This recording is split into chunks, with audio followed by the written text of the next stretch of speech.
não existe, eu passei muito, a Bíblia vai dizer que Paulo ele tinha tremor e temor.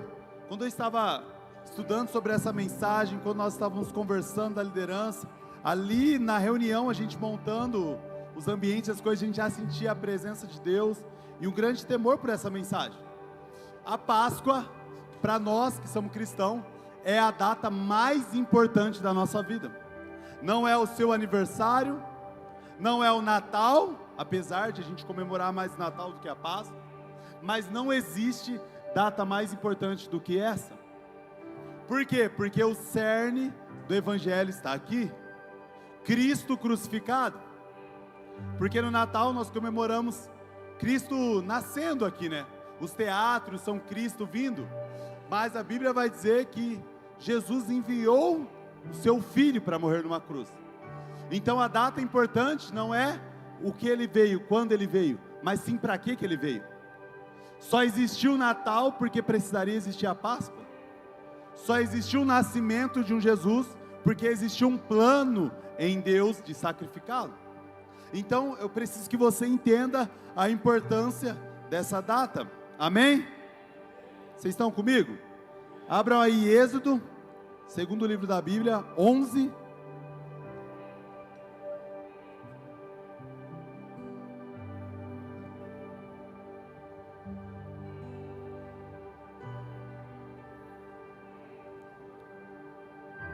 Êxodo 11.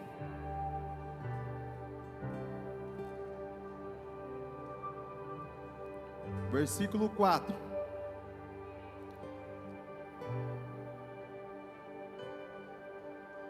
Todos acharam? Vamos ler?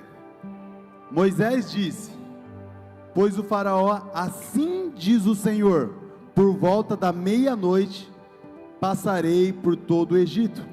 Todos os primogênitos do Egito morrerão, desde o primogênito de faraó, herdeiro do trono, até o primogênito da escrava, que trabalha no moinho, bem como todas as primeiras crias do gado. Haverá grande pranto em todo o Egito. Nunca houve e nem jamais haverá. Entre os israelitas, porém, nem sequer um cão latirá contra um homem ou animal algum. Então vocês saberão que o Senhor faz distinção entre Egito e Israel. Amém? Vamos um pouquinho para frente. Êxodo 12, versículo 6. É só você um pouco aí para sua Bíblia, um pouco para frente.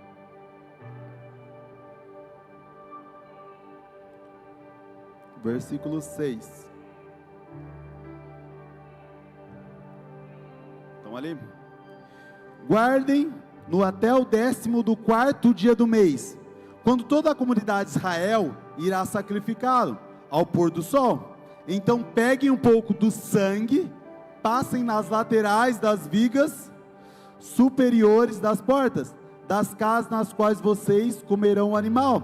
Naquela mesma noite comerão a carne assada no fogo, com ervas amargas e pão sem fermento. Não coma a carne crua nem cozida em água, mas assada no fogo, cabeça, perna e vísceras. Não deixe sobrar nada pela manhã. Caso isso aconteça, queime o que restar. Vocês comerão no dia seguinte, da seguinte forma: cinto no lugar, sandálias aos pés, cajado na mão. Comam apressadamente. Esta é a Páscoa do Senhor. Naquela mesma noite passarei pelo Egito e matarei todos os primogênitos, tanto os homens como dos animais, e executarei juízo sobre todos os deuses do Egito. Eu sou o Senhor. O sangue será um sinal para indicar as casas em que vocês estiverem. Quando eu ver o sangue, passarei adiante, e a praga da destruição não atingirá quando ferir o Egito. Este será um memorial que vocês e todas as suas gerações celebrarão com festa ao Senhor. Celebrem-no como estatuto perpétuo durante 7 dias. Comam pão sem fermento. No primeiro dia, tirem de casa os fermentos, porque quem comerem qualquer coisa fermentada, do 1º ao 7º dia, será eliminado de Israel. Feche seus olhos. Senhor Jesus, muito obrigado por essa mensagem, Pai. Obrigado pela Tua palavra, que é viva, eficaz e poderosa, Pai. Ela é como uma espada de 2 gumes, penetrando no nosso coração, separando entre alma e espírito. A Tua palavra tem poder para nos transformar, Pai. Que o Senhor abençoe, em nome de Jesus. Amém.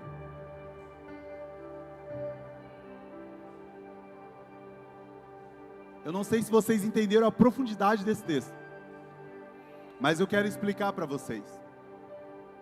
O que está acontecendo aqui? O primeiro texto que a gente leu, Rodrigo, Moisés vai trazer o que ouviu de Deus para o faraó. E é interessante que a Páscoa não começa com algo bonito. Ele começa com uma matança. Ele começa com uma praga e uma maldição. Vamos começar o texto assim: passará e vai destruir os primogênitos. Passará e vai haver morte. E morte não tem músicas bonitas como estamos aqui, com o teclado, com o violão. Alguém já presenciou a morte de algum animal? Uma galinha? Alguém já matou um porco? Tem tio? Alguém? Levanta a mão, alguém, só para entender. Quando a gente vai, exemplo, se eu trago aqui uma filmagem de um porco morrendo, ninguém vai querer comer. Se eu trago um matadouro, talvez você vire até vegetariano. Por quê? Porque o som de morte não é um som bonito. Haveria gritos e gritos de lamento naquele lugar. Haveria um grito, e esse é o decreto que a gente vai começar a Páscoa. Vai haver muita dor, muito choro. E aí, essa foi a mensagem para Faraó. Porém, Moisés recebe a mensagem e ele diz assim: agora eu vou falar para o povo. Olha, o Senhor diz, vai haver muito choro aqui. Vai haver muito lamento. Porém, o Senhor traz algumas ordens para vocês. Vocês vão matar, sacrificar um cordeiro. E aí com esse cordeiro vocês vão pegar o sangue dele e vocês vão pintar os umbrais da porta. Com a carne, vocês vão assar a carne e comer toda a carne. Então, esse aqui é o panorama do texto. Mas isso daqui é algo tão profético, tão pontual, que Jesus já estava apontando o sacrifício dele numa cruz. Já era uma seta indicando isso. Já era, Rodrigo, que Jesus já estava anunciando ali. Apesar de não ter o entendimento ali. Apesar de não ter a revelação ali. Mas eles entenderam algo. Existia uma condenação para aquele povo. Mas existia um jeito de você sair da condenação. Existia um ponto que você conseguiria sair daquilo, se livrar daquilo. Existe um ponto que a Páscoa ela pode começar com juízo, mas também ela começa com a salvação. Existiam 2 povos ali naquele dia. Existia um povo que estava se alegrando, porque ficaram livres do Egito, ficaram livres da opressão. Mas ao mesmo tempo que era um dia de grande festa, era um dia de grande choro. Um lado estava chorando e lamentando, e outro lado estava com harpas celebrando aquilo. Como isso pode acontecer num dia só? Como o mesmo povo pode estar um chorando e o outro se alegrando? Como que isso pode acontecer? Simplesmente porque Jesus, Ele vai apontar isso, e Ele vai trazer a salvação. E eu quero explicar como que a gente vai conseguir, ou ser o povo que chora, ou ser o povo que celebra. Gosto muito de uma expressão, Simon, do Rodolfo Abrantes, numa canção que diz assim: existe um dia que será para sempre. Tem um dia, gente, que não vai ter fim na sua vida. Tem um dia que nunca mais vai acabar. O dia que será para sempre. E quando é esse dia? Eu não sei. Pode ser hoje. Saindo daqui a gente pode ter o nosso dia, Raquel, que vai ser para sempre. E esse dia nunca mais vai ter fim. Pode ser amanhã. Pode ser daqui um segundo. Pode ser daqui anos. Eu não sei. Mas todos nós teremos um dia que não terá fim. E agora, o que acontecerá nesse dia que não terá fim? Será que teremos alegria e festa? Ou será que teremos choro? E muito choro. Mas nós como conseguimos isso? Eu quero tentar fazer um teatro aqui. Eu quero chamar... Chega aí, Kevin. Pastora Márcia e Pastor Nilson, vamos participar. Vem aqui rapidinho. Vai ter um teatro aqui. Cada um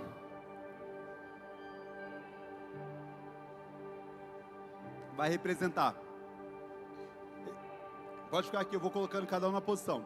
Existe uma história que um dia Jacó, ele chegou até o seu pai Isaac, para pedir a bênção. E eu gosto muito dessa analogia. Então cada um aqui vai participar de algo. Kevin, apesar dele estar meio magrinho, ele vai ser o cordeiro, beleza? Tá magrinho.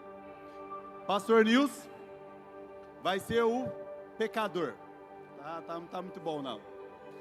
E a pastora Márcia vai ser o Espírito Santo. Na história, conhece a história quando Jacó vai pedir a bênção? Você vai ser o Espírito Santo e eu vou ser Deus. Você vai estar na Rebeca. Vou explicando para vocês para trazer coisas. Tá todo mundo? Dá para vocês chegar aqui? Beleza? Todo mundo comigo? Só para saber se está todo mundo comigo, que eu quero que vocês entendam. Vou ser o mais didático possível. Ele está o sacrifício. Um dia, esse daqui, ele precisava de uma bênção que não era dele. Ele não merecia essa bênção. Não merecia. Por quê? Porque ele é um pecador. E a Bíblia vai dizer que todos nós pecamos e somos distintos da glória de Deus. Então o pastor Nilson está representando cada um de vocês. Todos vocês, sem exceção, são pecadores. E a Bíblia vai dizer que somos distintos da glória de Deus. Não merecemos a salvação, não merecemos o céu e não merecemos ser aqueles que cantam. E como que a gente consegue isso se a gente não merece? Se você está dizendo que eu não mereço, como que eu vou alcançar isso? Só que um dia ele vai falando assim: cara, chegou o dia que eu preciso pedir a bênção do meu pai. Eu preciso pedir a bênção de Deus. Só que, porém, ele é um pecador. E um pecador não pode chegar diante de mim, que sou Deus nesse momento. Como que vai acontecer? Então, na história, a sua mãe vai lá e diz assim, ó: eu vou matar um cordeiro. Então você vai matar o Kevin agora nesse momento. Se você quiser uma faca, nós te empresta. Mas ela vai, o que ela vai fazer? Ela vai matar ele, você morre. Finge que você morreu. Não, pode morrer numa cruz para ficar mais emocionante. Ficar com o braço esticado aí até agora. Então o que acontece? O cordeiro morreu. E agora? Não, com o braço esticado, você está morto. Vai ficar aí até o final do teatro. Ele morreu. E agora? O que ela vai fazer? A Bíblia vai dizer que ela vem aqui e ela começa a pegar partes do cordeiro. Ela começa a pegar pelos, ela começa a pegar algumas coisas, pega para cozinhar e ela faz tudo isso. E o cordeiro morto. Mas olha que injustiça. Por que o Kevin precisou morrer para o pastor Nilson ganhar a bênção? É injustiça isso. E às vezes nós achamos que nós somos injustos de receber, que nós merecíamos algo. Mas o injustiço foi ele precisou morrer por alguém que não merecia. Mas ela vai, pega tudo e ela começa a colocar agora. Então, qual que é o teatro? Pastora, pega as coisas e coloca aqui. Pega e ela começa a colocar pelo, e ela começa a colocar a carne, o cheiro. Não tem muita carne aí, pastora? Acho que podia fazer ao contrário, precisava tirar mais carne daqui para colocar ali. Então essa é a ação do Espírito Santo. O que o Espírito Santo faz na nossa vida? Simplesmente, ela começa a revelar o cordeiro, e ele começa a preencher nós, Vince. O que o Espírito Santo faz? Ele vai revelando Jesus. Hoje aqui ninguém participou da crucificação de Jesus, mas todos nós, através do Espírito Santo, conseguimos ter a revelação disso. Porque o Espírito Santo é a revelação de Cristo. Ninguém conviveu com Cristo, mas ele deixou alguém que é a revelação. Não é mais Deus conosco andando sobre nós, mas agora é Deus em nós, o Espírito Santo. E o que acontece? Agora, ele vai se apresentar. E quando ele se apresenta pelo pai, o pai olha e fala assim: mas quem é você? E o pai fala: não, eu estou olhando para ele, eu não estou enxergando muito bem, mas ele tem cara de pecador.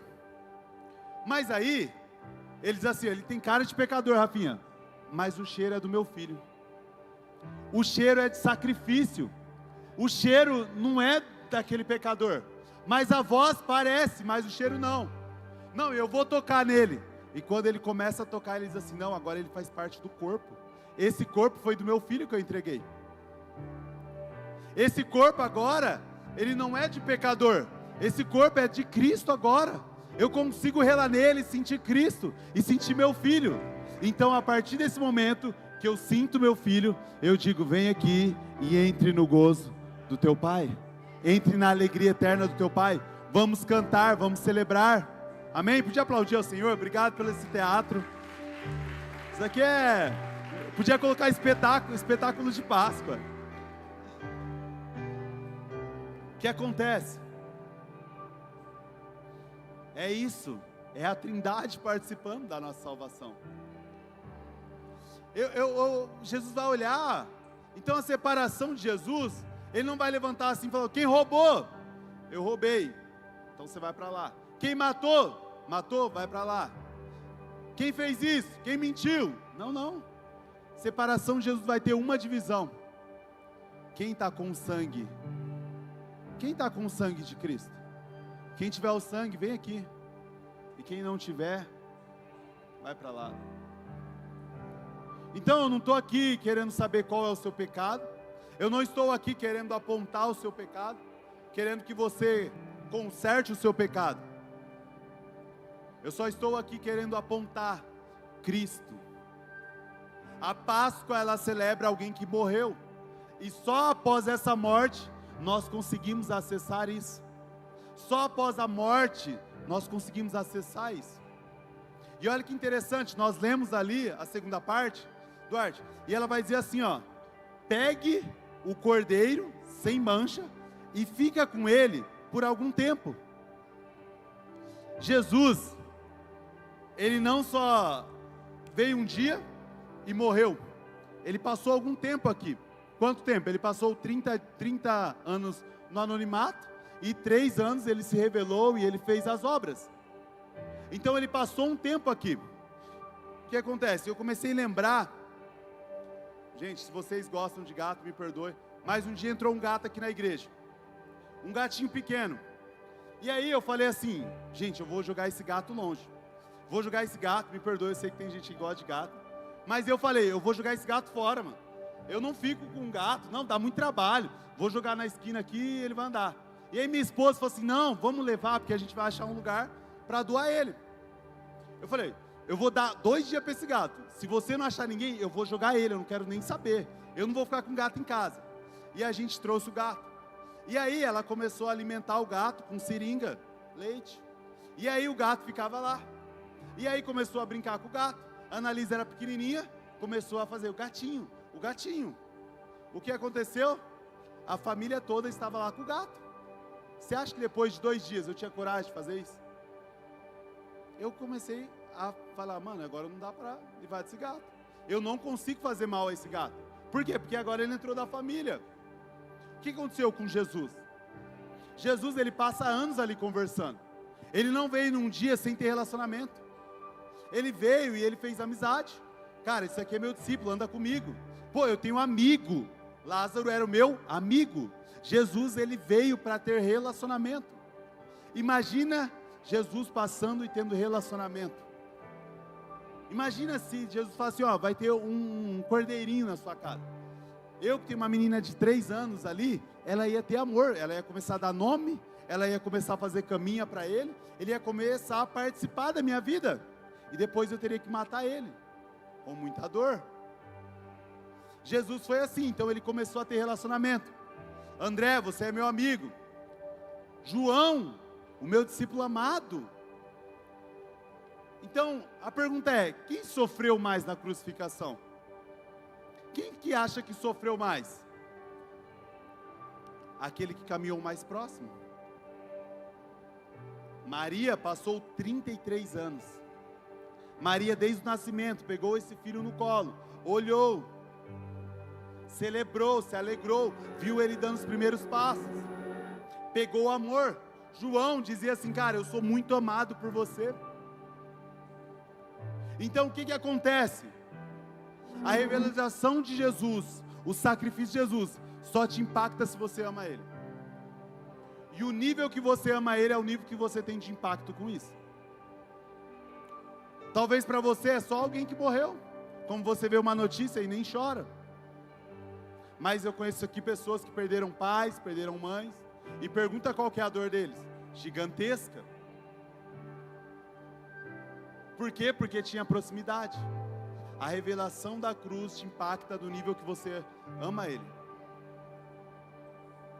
do nível que você caminha com Ele. Quanto mais você caminha com Ele, você está dizendo: cara, Jesus, Ele morreu, e aí agora isso dói mais. Por quê? Porque eu sou participante dele, eu estou com Ele. Então quando você lê isso daqui, então quando a gente começa a entender que existe um sacrifício de Jesus na cruz, isso começa a ferir o meu coração. Como alguém pode morrer por mim? Como que alguém pode morrer por mim? Como que alguém se entregou por mim? E Ele caminhou, e Ele andou comigo, e Ele vai para essa cruz. Então Jesus, Ele vai revelando desde o começo que Ele veio para relacionamento. É algo tão profético isso, que até isso, Ele começa a colocar: caminha, anda com Ele, passa alguns dias com o Cordeiro, depois você vai sacrificar, mas começa a amar Ele. E Ele passa alguns dias lá amando, e aí Ele vai falando com isso, Ele vai falando e Ele vai se relacionando. Jesus é um Deus de relacionamento. Esse Cordeiro, Ele estava apontando para Jesus. Esse Cordeiro, Ele estava apontando para o Senhor. Ele estava trazendo a maior revelação de Cristo nessa terra, a maior revelação da história. Não existe nenhuma revelação maior que essa: Cristo numa cruz, o Cordeiro sendo morto e partido. Isso mexe conosco, isso tem que mexer com as nossas estruturas, porque o Espírito Santo, ele começa a revelar e abrir os nossos olhos.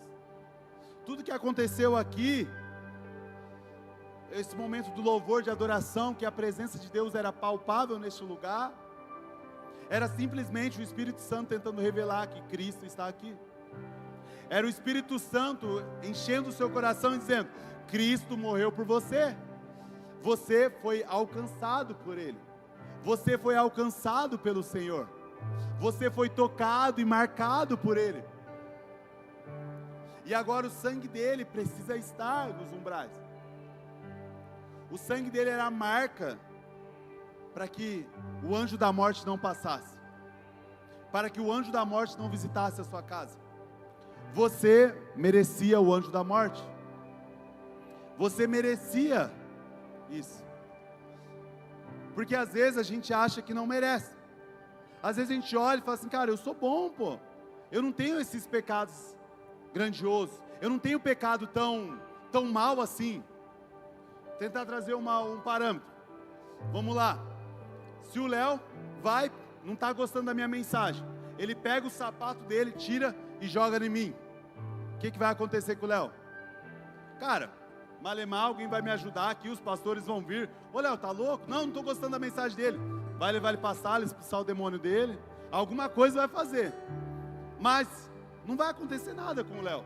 Vou devolver o sapato dele, apesar que estou fazendo jiu-jitsu, viu, mano? Mas vai sair na mão também, mas não vai acontecer nada com ele.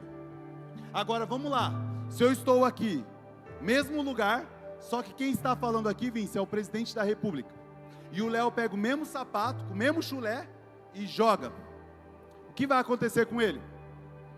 Ele vai preso e vai ficar muitos anos, pelo menos aí não dá prisão perpétua, mas pega uns 30 anos, porque vai fazer atentado, terrorista. Mas peraí, machucar o Lula, imagina? Ó, era o mesmo cenário, o mesmo sapato. Por que condenações diferentes? Porque as pessoas são diferentes. Então, às vezes, Bianca, a gente pensa que isso é injusto, porque a gente vai passar 80 anos aqui, 90 anos, e 90 anos, comparado a uma eternidade de sofrimento, pelo amor de Deus, eu vou pecar por 80 anos, você vai me dar a eternidade, sem fim de sofrimento, você é injusto, Deus, você é injusto. Só que não é sobre o que está fazendo, mas é em quem você está fazendo. Porque um sapato em mim não ia nada, um sapato no presidente da república da cadeia, e um sapato em Jesus, a condenação. Se você me ofender, não vai dar nada. Mas quando você ofende Jesus, é diferente. Porque Jesus, Ele merece toda a honra, toda a glória, todo o temor. E nesse momento eu quero encher o seu coração de temor e de zelo por Ele. Porque Ele criou os céus e a terra. A gente não está falando aqui com qualquer pessoa. A gente não está falando de alguém que não merece toda a nossa honra, toda a nossa glória. Nós estamos aqui, talvez se o presidente visse aqui, você ia colocar a sua melhor roupa, você ia colocar a melhor coisa, a melhor veste, a melhor fala. Mas quando o Rei da Glória está aqui, qual que é o seu zelo pela presença dEle? E não tem a ver com vestimenta, mas tem a ver com o coração. Será que você dá honra e glória e louvor a Ele? Porque quando você fere Ele, e você pode pensar que isso é injusto, mas de maneira nenhuma. Porque Ele te deu vida, Ele entregou o seu Filho numa cruz. Pode pensar em todos os seus pecados, seus piores pecados. Sabe qual foi a resposta? E agora eu quero pirar vocês um pouco. Vamos colocar um cara abominável, Hitler. Hitler matou muita gente, fez coisa abominável. Qual foi a resposta de Jesus, de Deus para ele? O Filho. Toda a resposta para todo pecado foi o Filho. Posso doer um pouco mais em um momento delicado? Um estrupador. Claro que a Bíblia vai dizer que ai daqueles que fazem mal aos pequeninos. Eu não estou absolvendo isso, tá bom? A Bíblia vai dizer que é melhor o cara pegar, amarrar algo no pé, se jogar no mar, uma pedra. É melhor você fazer isso do que fazer mal ao pequenino. Isso é a palavra de Deus. Então nenhuma cadeia, nada é pior do que o que Deus está falando. Mas ainda assim a resposta é Cristo, para todo perdão, para todo pecado. A resposta pelo que você fez, por quanto que você já ofendeu ao Senhor, é Cristo numa cruz. Ele trouxe uma resposta para você, Cristo numa cruz. Então, mas por que, se não é pelos meus pecados, como que eu consigo? Leozinho, eu vou contar uma história aqui.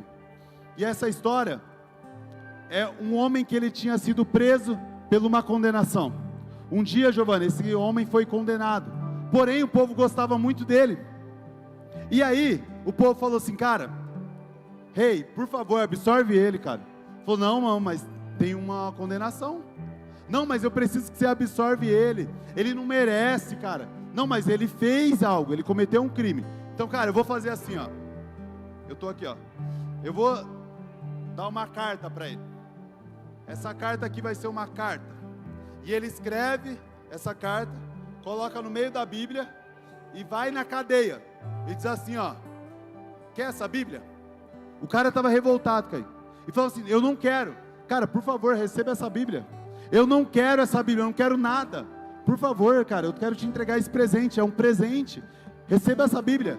E ele diz assim, eu não quero essa Bíblia. Eu não quero, eu não quero, eu não quero. E ele falou, tá bom. E ele vai embora. O amigo dele de cela falou, cara, você tá louco?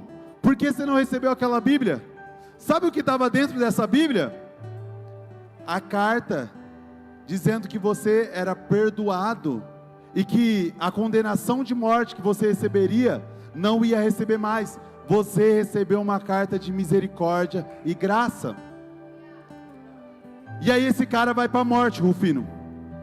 Ele chegando lá, todo mundo lá prestando atenção, observando, e ele poderia falar as últimas palavras.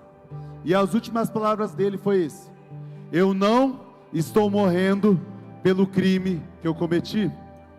eu estou morrendo pelo perdão que eu recusei.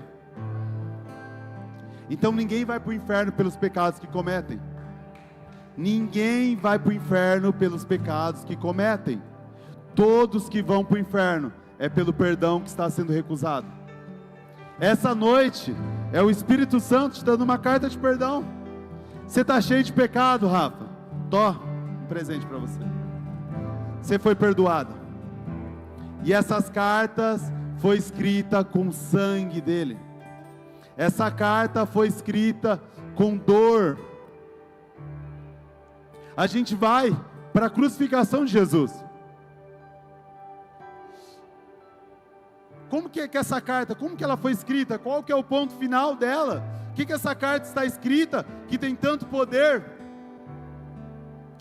Essa carta ela começa Jesus sendo traído, Judas na última ceia ali vendendo, e ele vai e ele começa apanhando uma coroa de espinho, ele fez isso.